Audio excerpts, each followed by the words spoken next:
يعني مثلا في حاجه اسمها لينجو يا مبارك. ايه اللينجو اوكي. دي؟ اللينجو دي انك انت تبقى عارف لغه الشارع. يعني تبقى عارف مثلا ان هو وانت رايح وانت في الشارع، واحد يقول لك عاشر عاشر، انت تعرف ايه عاشر دي مثلا؟ ده موقف وان هو في العاشر. بالظبط. لغه الشارع مثلا عامله ازاي؟ ده لينجو.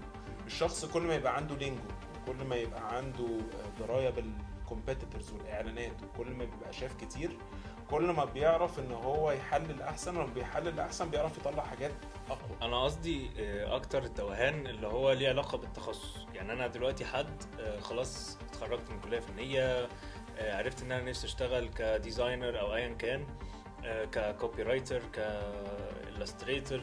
ف اعرف ازاي التخصص بتاعي، يعني الجزء الاولاني ده. هقول لك، بص، هو برضو اللي بيبقى متخرج اكاديميا بيبقى عارف التخصصات اكتر شويه من اللي مش متخرج اكاديميا.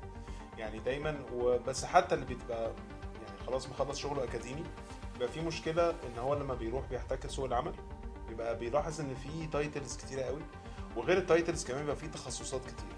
يعني مثلا في الديزاين، في عندك مثلا براندنج. ايه هو البراندنج؟ هو انك انت تطلع هويه المنتج ده، والهويه دي بتبقى ليها لوجو معين وشكل معين وطريقه كلام معينه، بحيث انها تبقى مميزه عن بقيه المنتجات. بالظبط. في مثلا ادفرتايزنج ده اللي هو ازاي اطلع فكره انها تشد الناس تشوف اعلان على التلفزيون او على الراديو، فالاعلان ده اقدر اشد بيه كونسيومر ان هو يشتري المنتج بتاعي. مثلا بعد كده عندك سي جي اي ده اللي هو مثلا زي الحاجات بتاعت مارفل، زي الحاجات بتاعت اللي هو انك انت تعمل 3 دي افكتس، انك انت تعمل حاجات كلها انيميشن 3 دي، الافكتات والحاجات اللي بتبقى رياليستيك اكتر. دي بيبقى لها تخصص برضو لوحده.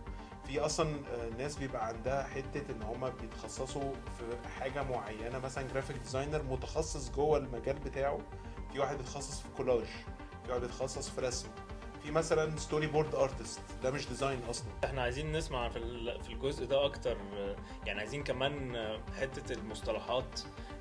يعني انا فاكر في بودكاست ليك انت قلت ان المصطلحات، في مصطلحات كتير قوي في الشغلانة، لو كنت عرفتها من قبل كده كانت هتسهل عليك حاجات كتير. بالظبط. فعايزينك برضو تاخدنا، يعني زي ما خدتنا كده من اول جونيور جرافيك ديزاينر لحد الاكزيكتيف كرييتيف دايركتور. في عندك مثلا براندنج، في مثلا ادفرتايزنج، مثلا بعد كده عندك سي جي اي. جرافيك ديزاينر ده العسكري اللي جاي بيحاول يعمل حاجات للفيجن بتاعه الارت دايركتور. طيب بعد جرافيك ديزاينر ايه؟ سينيور جرافيك ديزاينر. سينيور جرافيك ديزاينر ده بيبقى تحت مسؤوليته جرافيك ديزاينرز، وكمان بيبقى عنده مهام اداريه ان هو يتابع شغلهم، وعنده الكرافتنج